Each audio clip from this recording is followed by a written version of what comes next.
விஜயினுடைய Karur visit தொடர்ந்து cancel ஆகுற நிலையில பின்னணியில இருக்கக்கூடிய ரகசியங்கள் தினமும் பல விதத்துல கசிஞ்சிட்டு இருக்கு. கரூர்ல கூட்ட நெரிசல்ல சிக்கி உயிரிழந்தவர்களுடைய குடும்பத்த விஜய் அவர்கள் கரூருக்கே நேரடியா சென்று பார்க்க இருக்கிறாரு அப்படிங்கிற மாதிரியான தகவல் வெளியாகி அதற்கு பிறகு அந்த சந்திப்புமே நாளுக்கு நாள் நீண்டுகிட்டு போச்சு.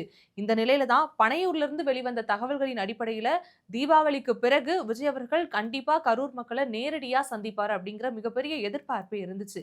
ஆனா தீபாவளி முடிஞ்சு விஜய் எப்போதான் கரூர் மக்களை சந்திக்க போறாருன்னு மிகப்பெரிய ஒரு கேள்வி எழுந்த நிலையில இப்போ விஜய் அவர்கள் கரூருக்கு செல்ல போவது கிடையாது.